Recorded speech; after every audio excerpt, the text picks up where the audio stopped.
sebelum rame yang Jokowi itu ya, rasanya oh ini ngebantu kita banget gitu ya. Kayak ada tools dari Adobe Podcast gitu kan. Kita masukin ke sana, udah langsung bersih suaranya gitu kayak suara di studio. Walaupun kita suara rekaman di luar gitu kan. Ada juga kayak Adobe Firefly gitu ya. Kita bisa ngedit gambar semau kita gitu segala macam lainnya. Cuma pas ngeliat yang gitu, menurut aku itu jadi sedikit bahaya sih. Lebih ngelihat waduh ini risknya lebih tinggi gitu. Kayak kita ngomong tiba-tiba bisa diubah sama orang lain.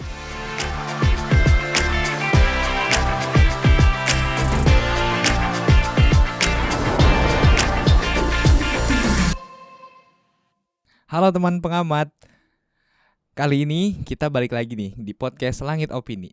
Nah, perkenalin, nama aku Atala. Aku di sini sebagai moderator yang akan membawakan acara Langit Opini pada hari ini. Di video Langit Opini hari ini, kita tag video di Mula by Galleria Jakarta. Nah, di Mula ini emang tempatnya enak banget nih. Buat misalnya kalian yang suka work from anywhere, kalian bisa datang ke Mula. Ada working space, ada tempat yang nyaman, ada juga studio kreatif untuk kalian bisa bikin podcast ataupun bikin video. Nah, di sini juga murah banget nih. Dengan 75.000, teman-teman bisa mendapatkan fasilitas wifi yang kencang, fasilitas free refill air ataupun teh, dan teman-teman juga pastinya dapat tempat yang nyaman buat bekerja bareng teman-teman ataupun sendiri. Tunggu apa lagi teman-teman, langsung aja datang ke Mula by Galleria Jakarta. Hari ini aku juga ditemani salah satu tokoh inspiratif. Beliau adalah Kak Nazif. Boleh nih perkenalan dirinya. Halo teman-teman semua. Kenalin, aku Nazif Ubaidillah atau biasa dikenal dengan Nazifu di sosial media. Aku adalah seorang content creator dan juga videographer. Jadi basis aku sekarang paling banyak ngerjain konten sama sesekali ngambil job freelance sih kebanyakan. Dan diantaranya lah. Diantaranya ya. Nah, dengar-dengar juga nih Kak Nazif ini kan suka bikin konten ya, bikin konten, tapi Kak Nazif ini bukan dari jurusan yang berhubungan dengan konten nih. Jurusan apa? Boleh diceritain kuliahnya di mana, di jurusan apa gitu. Ya, jadi aku kuliahnya di jurusan teknik lingkungan, anak teknik gitu ya sebetulnya. Cuma emang di konten lebih ke hobi dari zaman 2018-2016an SMA. Hobi ternyata bisa diseriusin juga dan asik, jadi pas sudah lulus kuliah pun aku coba eksplornya lebih banyak di konten sih saat ini. Lebih banyak di konten. Nah, sebenarnya berarti emang karena suka aja gitu ya, bukan karena ngelihat ada siapa gitu atau belajar dari orang siapa gitu. Berarti lebih murni dari pengen suka aja gitu berarti. Dulu sebetulnya kalau inspirasi yang ngebuat aku pengen coba masuk ke dunia videografi mulai dari YouTube sih. Zaman 2016 tuh kayak Agung Hapsah, Chandra Liao gitu ya. Zaman 2016 generasi 2016 gitu ya, nonton YouTube 2016. Oh keren banget gitu video kayak mereka. Akhirnya aku coba buat juga bisa bikin video kayak mereka. Akhirnya aku coba nonton banyak tutorial. Itu paling inget Anjas Mardita lah gitu. Sempat ada tutorial khusus cara bikin video Agung Hapsah gitu kan. Nonton konten di sana. Akhirnya ya diekspor terus ketika SMA, kuliah. Dan pas kuliah akhirnya aku coba untuk seriusin konten. Dan ternyata banyak gitu peluang yang bisa diekspor di sana. Iya. Nah, Kak Nazif ini kan jurusannya teknik lingkungan nih. Iya. Tapi kenapa sih malah lebih milih jadi content creator gitu? Biasanya kan orang-orang teknik lingkungan nyari kerja di bidang-bidang yang linear gitu loh. Ataupun di bidang-bidang teknik gitu ya. Kenapa malah lebih milih jadi content creator gitu? Apakah karena lebih seru kah? Lebih sesuai passion kah gitu loh? Passion ya. Ini kata-kata yang agak sensitif. Aku gak tahu sih, mungkin lebih pertama udah kebuka nih jalannya gitu. Pada waktu 2020 akhir waktu itu. Aku konten mulai dari 2016 sebetulnya di YouTube. Cuma dari sekitar 50 video yang aku upload sepi banget. Kayak subscriber selama 4 tahun tuh cuma 5.000-an. Jadi kayak masih sepi banget. Gak ada duitnya juga sama sekali. Tapi pas 2020 akhir tuh baru tahu tuh, dulu ngelihat kontennya ada Urofi gitu ya. Teman kreator juga di sini. Dia bikin juga video edukasi tentang videografi. Rame gitu.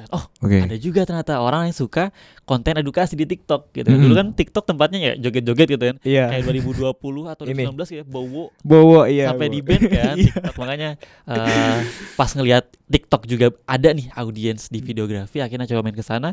Dan lumayan cepat gitu kenaikannya pada waktu itu. Dan lumayan dapat peluang-peluang kerjasama, brand. Habis itu bikin kelas dan segala macam lainnya. Akhirnya udah deh dicoba dulu aja gitu kan. Daripada peluang ini kebuang sia-sia gitu. Dan asik juga ternyata pas di jalan. Asik juga ya. Berarti dulu pas awal-awal tuh bikin dari HP dulu, HP sendiri atau udah langsung kamera? Apa udah langsung proper gitu kan? Pastinya kan ada perjalanan mulai dari konsepnya, gearnya kan termasuk di dalamnya gitu loh. Dulu sebetulnya aku mulai minjem kamera teman, sempat nyoba gitu ya. Karena aku nggak tahu tuh pas waktu zaman 2000 berapa ya, 2015 kayaknya, 2015. SMP gitu ya. Aku nggak tahu nih aku suka atau enggak gitu. Akhirnya nggak diizin langsung buat dibeliin gitu kan.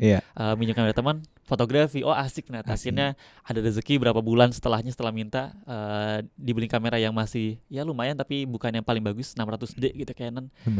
Banyak teman-teman juga pakai itu. Akhirnya nyoba dari itu gitu, di YouTube. Sampai sekarang ya alhamdulillah mulai bisa upgrade pelan-pelan gitu dari gear dan segala macam lainnya. Nah, salah satu kendala nih kan ketika kita bikin konten itu kan nggak selalu mulus ya.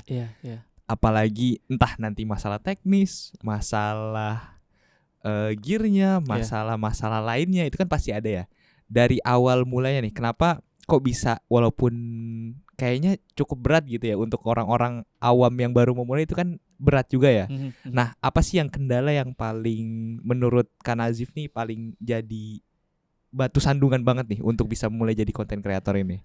Oke, paling sulit sih pertama kalau dari lingkungan alhamdulillah ada mendukung gitu ya. Gak banyak, walaupun kayaknya ada sih ya yang nyinyir dan segala macam.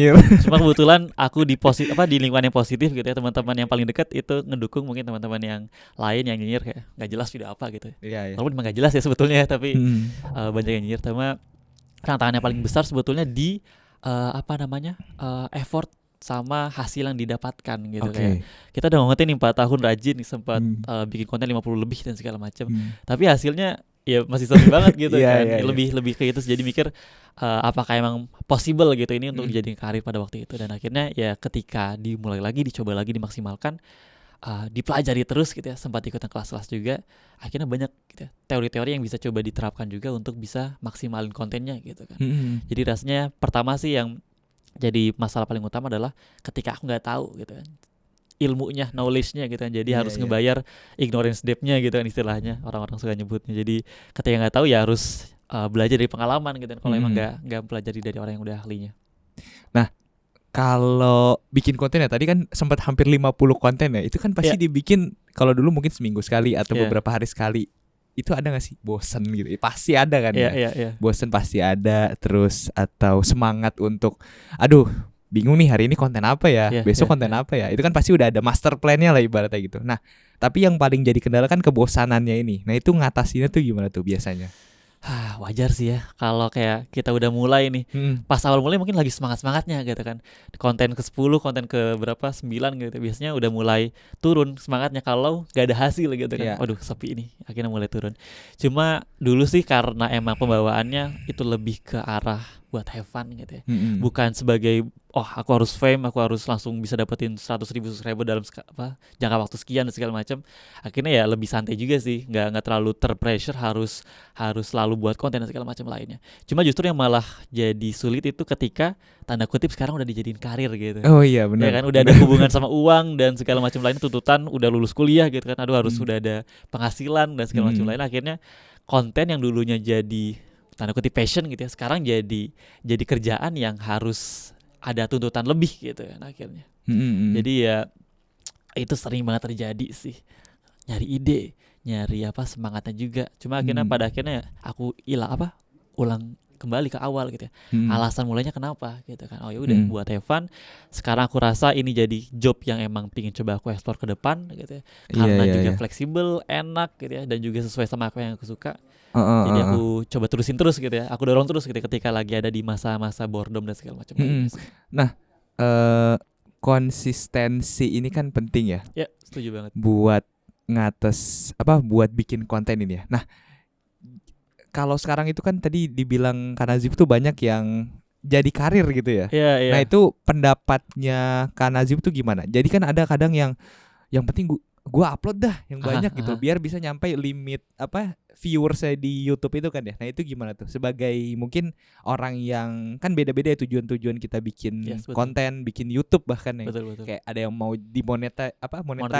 monetisasi atau ada yang sekedar pengen berbagi atau ada yang sekedar karena gabut gitu. Nah itu gimana pandangan? Kalau yang dia tuh pengennya cepet-cepet bisa monetisasi akhirnya kontennya tuh nggak maksimal gitu loh.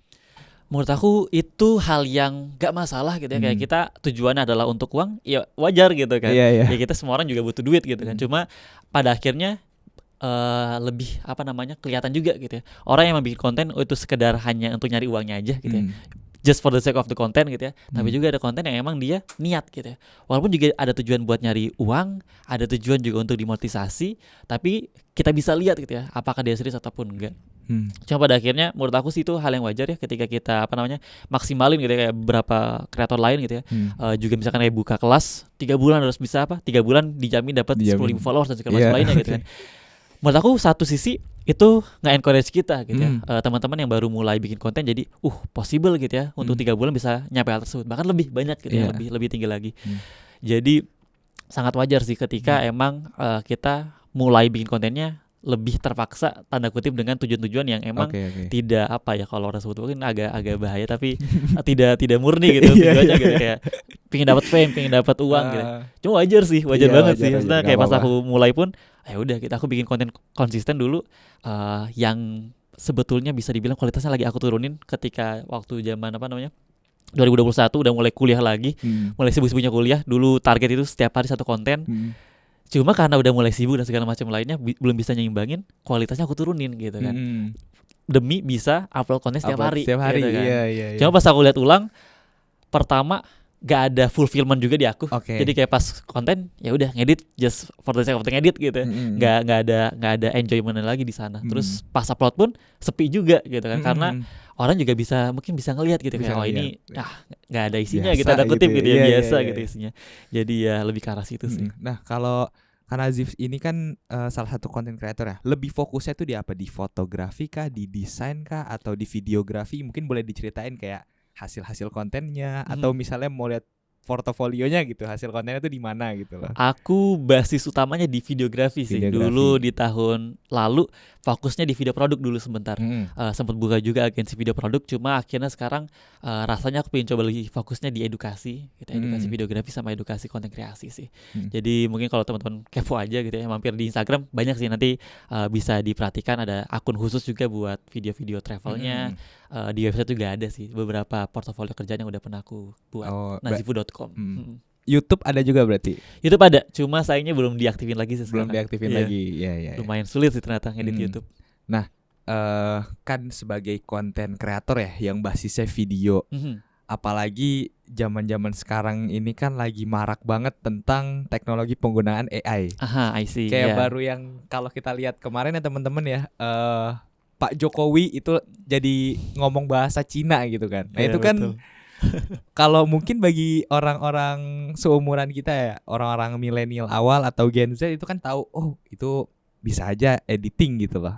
Nah tapi kan untuk mungkin orang-orang lain yang belum mendapatkan akses ataupun pengetahuan akan teknologi AI itu kan berbahaya banget gitu ya. Bahkan bisa menimbulkan perpecahan gitu yang paling parahnya. Nah itu gimana sebagai konten kreator sendiri, Kak Nazif menanggapi hal tersebut gitu loh. Apalagi ngelihat kayak gitu tiba-tiba, wah bisa bahasa Cina gitu kan Pak Jokowi, aneh banget gitu kan. Betul.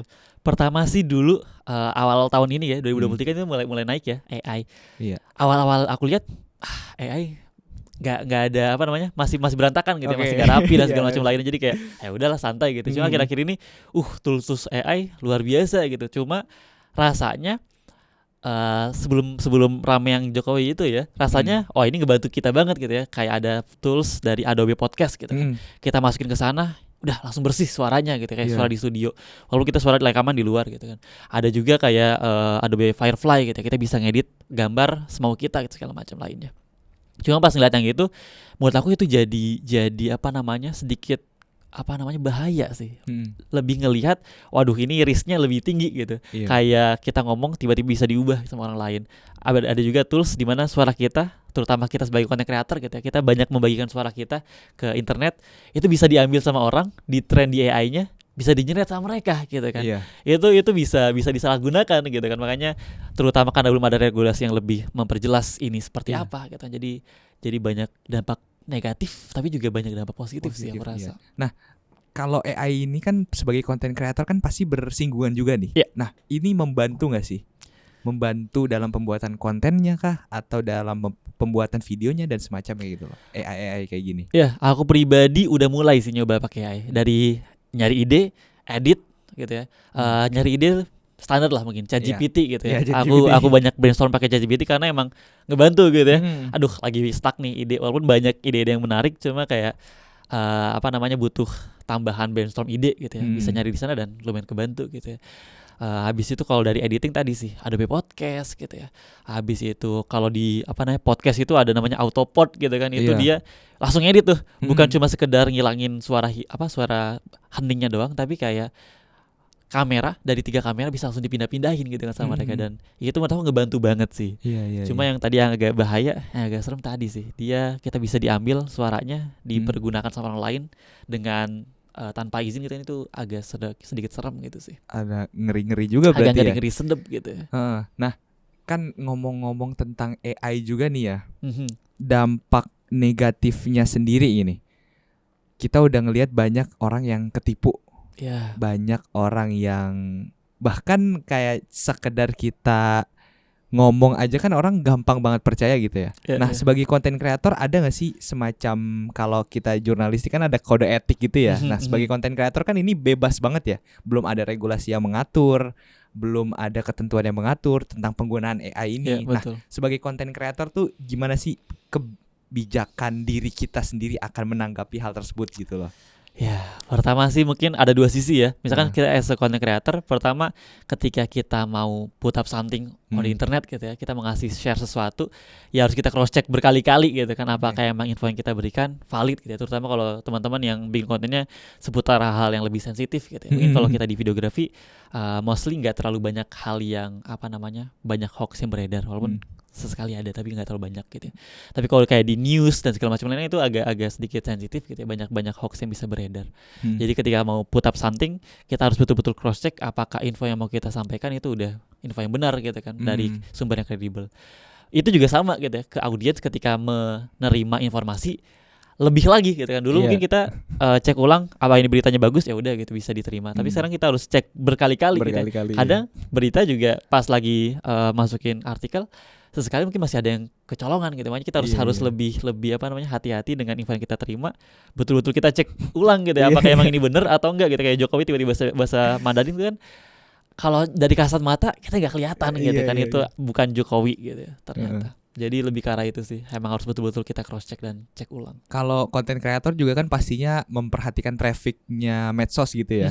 Nah, kalau aku pribadi sendiri ngelihat yang paling banyak hoax gitu kan dari TikTok, itu banyak banget gitu, kayak video potongan apa dipotong, ditulis caption yang mereka buat gitu mereka ya. buat gitu loh. Nah, itu kan betul sih. Banyak banget yang kayak gitu ya. Dibandingkan genre yang di YouTube gitu, kayaknya masih bisa lebih kita ketahui dari jumlah, walaupun sekarang jumlah unlike udah nggak bisa kelihatan ya. Tapi kalau di YouTube itu kan kayak ketahuan nih gini, oh ini asli atau enggak. Tapi kalau di TikTok itu kan banyak banget yang kayak gitu ya. Nah, itu pandangannya gimana tuh?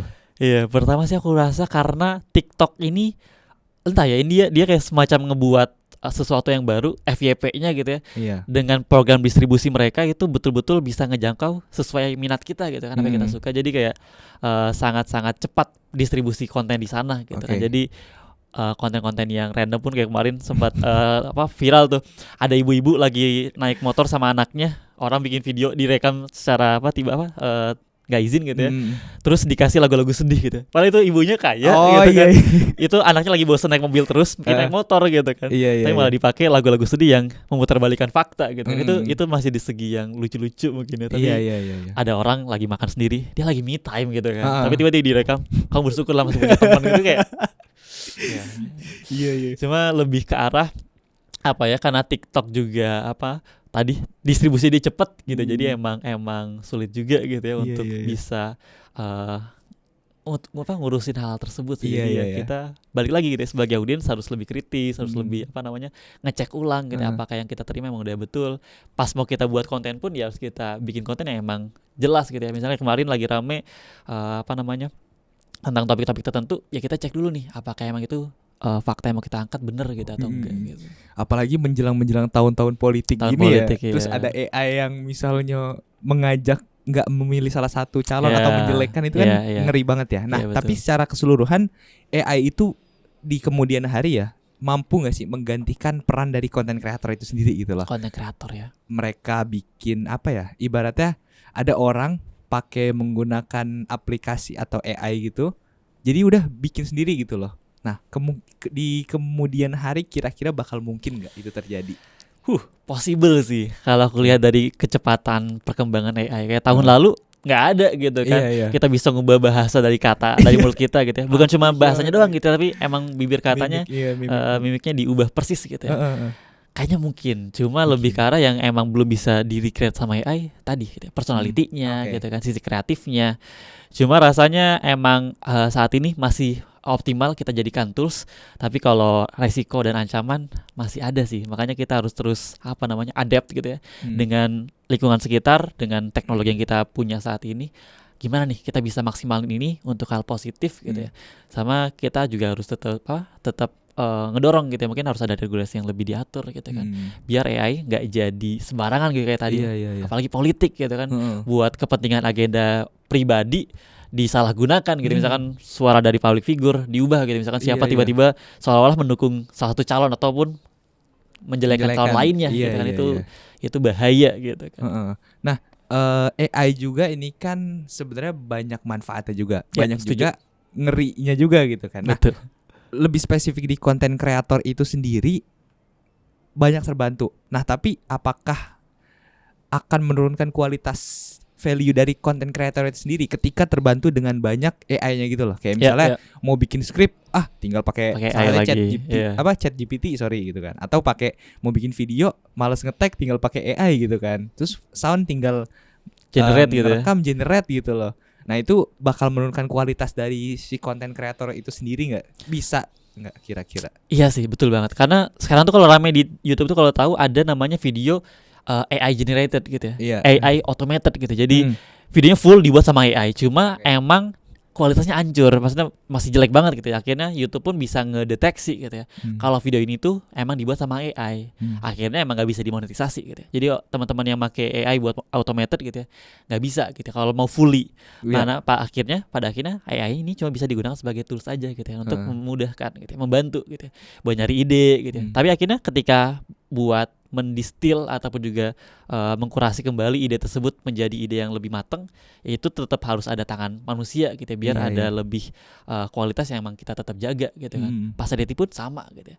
Ketika kita gunakan AI, kebanyakan nggak bisa se-perfect itu gitu ya. Ngebantu pasti gitu, tapi kalau mau perfect tetap ada sisi yang harus kreativitas yang harus kita dorong sih pada akhirnya. Kalau Kak Nazif sendiri udah pernah bikin edukasi tentang penggunaan AI gitu belum di kontennya? Aku cukup sering sharing terkait AI terbaru, makanya itu pun lebih ke arah aku pingin belajar, aku sekalian jadiin konten gitu, biar ada dorongan tambahan juga gitu ya. Ketika aku belajar bisa jadi konten juga gitu kan. Kayak kemarin AI ada bisa generate audio, itu bagus, pakai bahasa Indonesia bisa, bahasa Inggris bisa, gratis pula gitu. Akhirnya aku bagikan, banyak teman-teman juga yang kebantu gitu. Terus AI kemarin lihat juga yang terbaru pas aku baru buat itu, dia bisa buat foto blur, jadi fotonya jadi jernih gitu. Jadi jernih. Cakep juga gitu. Walaupun nggak sempurna gitu ya, nggak semua foto bisa, tapi contoh-contoh yang kita gunakan, kita coba, oke juga gitu hasilnya. Jadi emang topik yang harus terus diedukasi gitu, biar teman-teman yang lain juga bisa mengikuti perkembangannya sih. Oke. Nah, Kak Nazif ini kan emang udah berkecimpung cukup lama. Udah berapa lama berarti di 2016. 16 itu berarti masih SMA ya. SMA. Untuk seumuran SMA kayaknya untuk teknologi secanggih itu belum banyak orang yang aware juga gitu loh. Bahkan termasuk aku sendiri kayaknya 2016 masih belum terlalu memikirkan hal-hal AI dan semacamnya gitu ya. Nah, ini kan pasti udah jadi komitmen juga ya untuk bisa berkecimpung di dunia ini. Nah, seberapa komitmennya sih Kak Nazif untuk bisa mengedukasi orang tentang penggunaan AI ataupun tentang digital kreatif ini ya? Gitu. Edukasi bahasanya cukup berat ya. Mungkin berbagi sharing pengalaman lah ya. Kalau edukasi kayak aku yang udah paling pintar gitu, kayak belum gitu, masih banyak suhu-suhu di sana gitu. Jadi lebih ke ya udah, aku pingin berbagi pandangan aku terkait apa yang emang aku suka gitu ya. Karena pada akhirnya kan sosial media kita bisa semacam buat media sendiri ya. Kita bisa bikin media sendiri, platform sendiri, komunitas sendiri. Akhirnya kita coba dorong apa yang emang kita pegang value-nya gitu. Iya, Aku ingin selalu mencoba memaksimalkan kualitas, mungkin itu dari entertainment-nya, menghibur gitu kan, atau mungkin juga dari edukasinya. Ada sedikit informasi atau insight yang bisa didapatkan gitu ya ketika teman-teman nonton video aku, atau mungkin sekedar motivasi gitu ya. Ngedorong teman-teman buat kayak kemarin nerima DM kayak thank you bang gitu ya, ketika lihat konten lu termotivasi untuk cari duit. Agak random, aku nggak bahas tentang duit tapi kayak cukup unik juga gitu, bisa ngedengernya gitu ya. Jadi bisa motivasi yang mungkin gak selalu selaras dengan konten kita buat. Kalau seberapa komit, sekarang aku lagi pingin betul-betul explore sih dunia konten, karena aku rasa dunia ini masih belum mature, jadi masih terus berubah gitu ya. Kemarin TikTok tiba-tiba ditutup gitu ya, TikTok Shop-nya. Jadi masih belum berubah, masih belum matang. Akhirnya ketika kita masuk sebagai mungkin early adopter awal-awal gitu ya, ketika masih belum mature, harapannya hopefully gitu ya, kita bisa jadi garda terdepan yang emang bisa menjadi inisiasi hal-hal baru gitu ke depannya. Karena peluangnya masih banyak gitu ya. Demand orang untuk konten tinggi banget gitu ya. Orang yang mengkonsumsi konten 200 juta lebih gitu ya, 100 juta lebih. Tapi yang membuat konten ya mungkin masih berapa gitu. Tapi ya itu sih nggak mudah gitu ya, tantangannya masih banyak.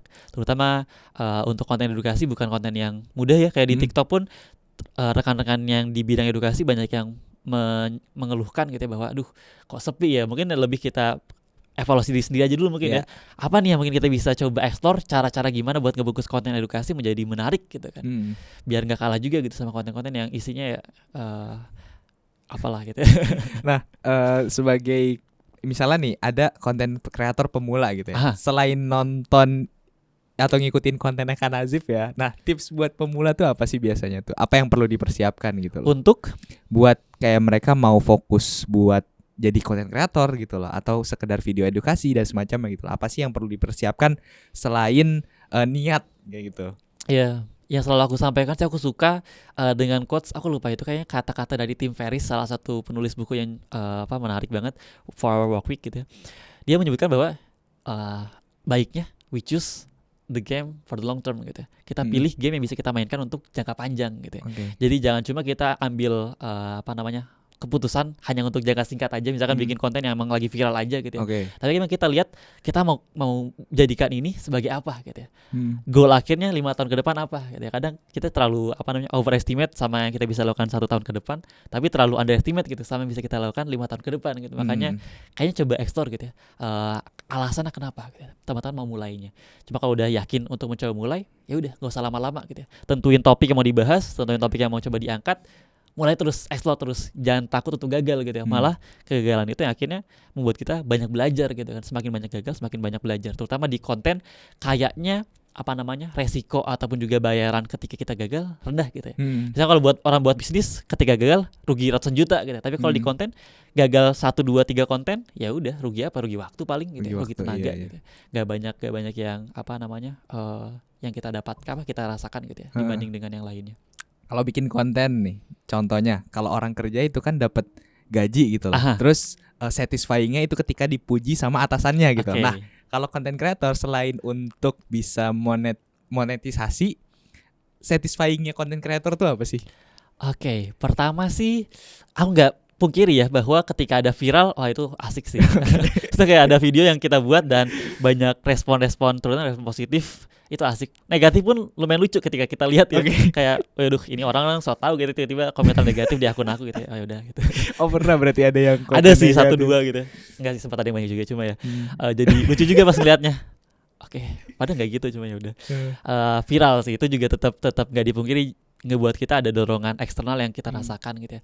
Cuma yang paling kerasa positif adalah ketika tadi gitu. Ada teman-teman yang share kayak, aku terbantu dengan kontennya. Walaupun kayak simple doang, terbantu ketika lagi ngebuat tugas kuliah gitu ya, mau tugas sekolah gitu ya, terbantu dengan ketika lihat konten aku, jadi bisa lebih mudah ngerjainnya gitu ya. Itu salah satu hal yang ngebuat senang juga sih. Yang ketiga tentu karena ketika aku udah jadikan karir, ketika bisa kerjasama dengan brand-brand yang emang aku impikan gitu ya, aku suka pakai brand ini, tiba-tiba mereka ngajak kerjasama ke aku gitu ya. Itu salah satu kebanggaan juga sih, pride sendiri. Iya. Berarti udah pernah brand apa aja nih kalau boleh tahu? Brand ada beberapa sih. Mungkin yang paling aku favorit kan pernah kerja sama Tokopedia. Aku suka pakai sana. Akhirnya diajak kerja sama mereka, itu seneng banget. Hmm. Apalagi mungkin kapal api, Oke. kamera yang kemarin salah satu brand yang menurut aku masuk banget sama konten aku, ada namanya kamera Insta360 gitu ya. Itu kan kamera action tapi fiturnya mantep banget. Iya. Ketika mereka ajak kolaborasi kayak cocok banget gitu. Padahal kita kerjasamanya cuma buat beberapa konten, akhirnya aku buat konten banyak banget karena emang asik gitu nyobainnya. Mungkin ya itulah beberapa. Emang udah seneng dan Iya. dapat kesempatan kerja sama bareng Dapat gitu kesempatan juga sama brandnya langsung gitu, jadi Iya. motivasi tambahan juga sih. Nah, mungkin satu kalimat kali ya buat teman-teman atau teman-teman pengamat di luar sana yang nonton Langit Opini, ada nggak sih sedikit kalimat motivasi buat teman-teman gitu loh, atau kalimat penyemangat deh gitu? Penyemangat ya, waduh, aku khawatir jadi semangat palsu, tapi semoga gitu ya. Aku harap sih lebih ke arah teman-teman ketika ngelakuin hal sesuatu yang itu ngebuat teman-teman semangat, just do it gitu hal tersebut. Tapi kalau itu nguras energi teman-teman, ya udah mungkin itu bukan tempatnya gitu. Jadi kayak kalau teman-teman ngerasa ini pengen coba dijadikan sebagai karir, ngelihat potensinya menarik gitu ya, just do it gitu ya. Dan bahkan sebagai content creator itu beda gitu ya sama pekerjaan lainnya gitu. Kalau kerjaan lain kita kerja bulan ini langsung dibayar bulan ini gitu. Iya. Tapi kalau content creator kita harus bikin konten sekarang, mungkin dibayarnya setahun depan gitu ya. Kalau aku pribadi dibayarnya 5 tahun setelahnya gitu kalau dapat duit gitu ya dari sini. Akhirnya ya itu butuh waktu yang panjang gitu ya. Content creation is a marathon, not a sprint gitu. Jadi butuh waktu yang panjang gitu ya. Akhirnya pas aku mulai pun itu ngaco banget gitu ya. Pas lagi bikin video pertama gak ngerti teknik videografi, masang dasi di video pun kalau teman-teman lihat di YouTube pertama aku gitu, itu salah gitu ya dasi. Cuma gara-gara konten pertama itu dapat banyak feedback, akhirnya bisa kemarin tiba-tiba diundang ke Freeport gitu. Siapa sangka gitu orang yang iseng bikin konten diajak ke sana buat sharing ke pegawai Freeport untuk bikin konten di sana gitu ya. Itu dimulai dari mana? Dimulai dari langkah pertama kita gitu ya. Dimana ya kita harus mulai dari langkah yang pastinya nggak sempurna gitu. Konten pertama kita pasti jelek sih. Berarti berkat dedikasi, kerja keras, niat, dan dukungan orang-orang dan cacian orang itu kadang justru jadi penyemangat juga ya buat kita ya. Bagi aku mungkin ya, kalau mungkin bagi teman-teman lain kadang ada yang jadi discourage ya, cuma alhamdulillah ya lingkungan aku positif ya, syukur. Oke, alhamdulillah kalau banyak insight menarik juga gitu ya selama jadi content creator ini. Nah, mungkin itu kali ya yang udah kita obrolin dari tadi juga, banyak obrolan-obrolan menarik. Nah, kalau misalnya teman-teman mau bertanya lebih lanjut, boleh ke mana? Boleh banget. Aku paling aktif itu di Instagram mungkin ya. Instagram @nazifu gitu ya. U-nya ada 2. Di sana aku lumayan aktif, jadi kalau teman-teman mau nanya juga pasti aku jawab di sana sih. Oke, siap. Pantengin terus Instagramnya Kak Nazif, sama jangan lupa pantengin terus Instagram Pengamat Negeri di konten Langit Opini. Sekian teman-teman, terima kasih banyak yang sudah menonton. Sampai jumpa di episode berikutnya. Dadah.